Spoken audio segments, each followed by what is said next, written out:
Police inspector jeep ಅಲ್ಲಿ MLC ಮಾಡಿಸ್ತಾರೆ. ಒಂದು ಪಾರ್ಟಿಗೆ ಅವನು ಯಾವುದೇ ರೀತಿ ಆರೋಪ ಇಲ್ಲದೆ ಇರೋದು ಸಹ MLC ಮಾಡಿಸ್ಬೋದಾ? ನಾನು ನಿಮ್ಗೆ MLC ರಿಪೋರ್ಟೇ ಕೊಡ್ತೀನಿ. ಏರ್ ಆಸ್ಪತ್ರೆಗೆ ಹೆಂಗ್ ಕರ್ಕೊಂಡು ಹೋದ್ರು, ಅಲ್ಲಿ ಯಾವ ಮೆಮೊ ಕೊಟ್ಟರು ಇವರು, ಡಾಕ್ಯುಮೆಂಟ್ಸ್ ಕೇಳಿದ್ರೆ ಡಾಕ್ಯುಮೆಂಟ್ಸ್ ಕೊಡಲ್ಲ, ನಿಮ್ ವಿಚಾರಣೆ ಅಂತ ಅಂದ್ಬಿಟ್ಟು ಕರೆದ್ಬಿಟ್ಟು ಇವೆಲ್ಲ ಸಾಧ್ಯ? MLC ಹೆಂಗ್ ಮಾಡಿಸ್ತಾರೆ? ಏನ್ ಅಪರಾಧ ಇತ್ತು ಅಂದ್ಮೇಲೆ ಯಾವ ಹೋಗಿ ಜನರಲ್ ಪಿಟಿಷನರ್ ಇತ್ತಾ? MLC ಹೆಂಗ್ ಮಾಡಿಸ್ತಾರೆ? ಸೊ ನಮ್ಗೆ ಈಗ ಕಮಿಷನರ್ ಬರ್ಬೇಕು ಇಲ್ಲ ಅಂದ್ರೆ ಏನೇನು ಅರೆಸ್ಟ್ ಮಾಡ್ತಾರೆ ಕಮಿಷನರ್ ಮಾಡ್ತಾರೆ, ಜಡ್ಜ್ಮೆಂಟ್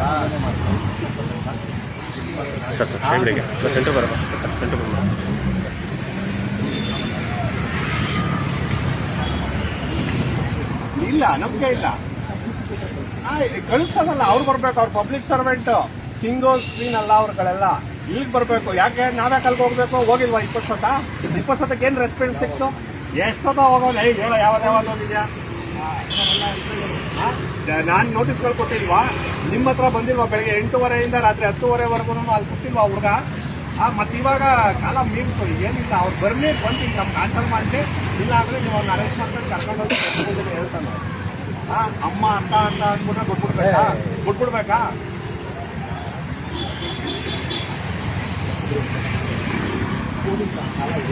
ಹೌದು, ಎಸ್ ಎಸ್. ಈಗ ಅವ್ರ ಮೊಬೈಲ್ ಐತಲ್ಲ, ಹೆಂಗ್ ಇಟ್ಕೊಬಿಡ್ತಾರೆ?